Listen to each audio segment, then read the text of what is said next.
क्या हो अगर किसी की तकदीर या कहें कि पूरी इंसानियत की तकदीर सोई हुई हो।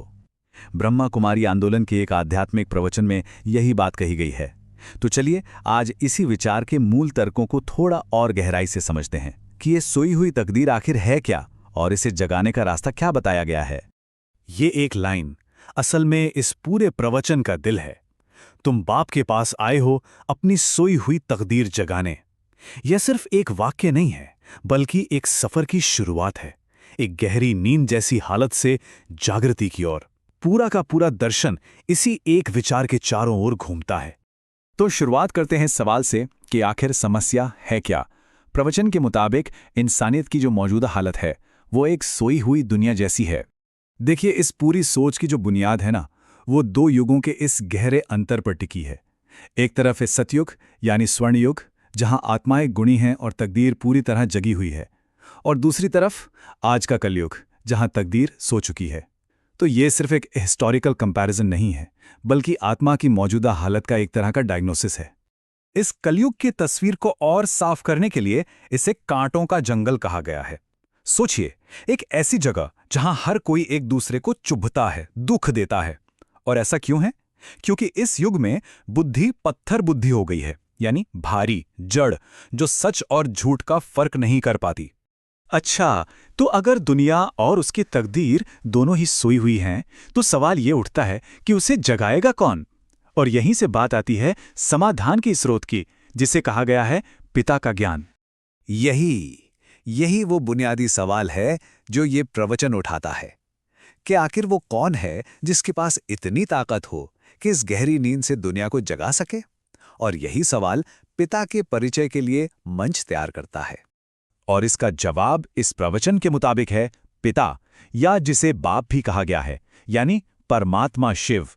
उन्हें ज्ञान का सागर माना गया है, जो एकमात्र सच्चे मार्गदर्शक हैं। क्यों? क्योंकि वो खुद इस दुनिया के चक्र और उसके असर से परे हैं। यहां पे एक बहुत जरूरी बात साफ की गई है, शिव और शंकर के बीच का फर्क। शिव को निराकार परमात्मा माना गया है, यानी कि रचयिता, जबकि शंकर एक देवता हैं जो खुद रचना का हिस्सा हैं। अब सोचने वाली बात है, ये फर्क इतना जरूरी क्यों है? क्योंकि इसके हिसाब से सच्चा और शाश्वत ज्ञान तो वही दे सकता है ना, जो रचना से परे हो, यानी रचयिता खुद। यही बात इस ज्ञान के स्रोत को सबसे अलग बनाती है। तो ये ज्ञान है क्या असल में?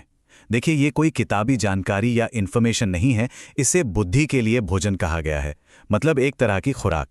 हाँ, बुद्धि की खुराक, ये कंसेप्ट बहुत इंटरेस्टिंग है। ये एक ऐसा स्पिरिचुअल न्यूट्रिशन है जो चेतना को, कॉन्शियसनेस को अंदर से बदलता है। ये सिर्फ सूचना नहीं है, बल्कि एक ऐसी शक्ति है जो पत्थर हो चुकी बुद्धि को फिर से पारस बनाने की क्षमता रखती है। तो सवाल है, ये बदलाव होता कैसे है? इसके लिए एक पूरा रास्ता, एक प्रोसेस बताया गया है। पहला कदम है पिता से ज्ञान सुनना, फिर उन 5 विकारों को छोड़ना जो बुद्धि पर हावी हैं। इसके बाद खुद को शरीर नहीं बल्कि आत्मा समझना शुरू करना, और आखिर में इस ज्ञान से समय यानी काल पर भी विजय पाना। तो ये जो सफर है ना, ये शुरू होता है पत्थर बुद्धि की हालत से, मतलब एक ऐसी अवस्था जहां बुद्धि एक बेजान पत्थर जैसी हो गई है, भारी, अज्ञानी और सच को परखने की ताकत खो चुकी है। और इस सफर की मंजिल है पारस बुद्धि बनना। पारस, वो जादुई पत्थर जो लोहे को भी सोना बना देता है। बस उसी तरह पारस बुद्धि वो जागी हुई चेतना है जो हर अनुभव को दिव्य बना देती है और जिसका हर फैसला सही होता है।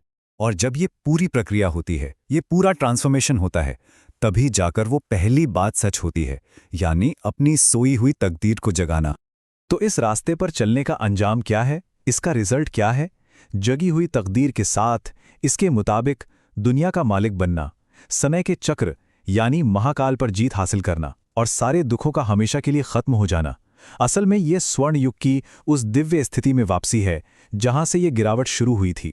और ये सब कुछ ये एक बहुत बड़ी लौकिक तस्वीर का हिस्सा है। इस दर्शन के अनुसार दुनिया का जो इतिहास है ना, वो एक पहले से तय किया हुआ नाटक है जो लगातार खुद को दोहराता है।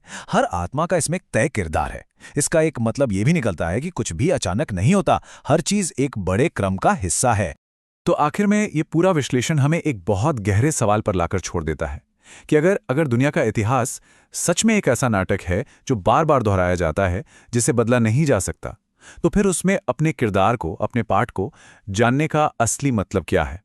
ये वो सवाल है जो इस दर्शन के बिल्कुल केंद्र में है।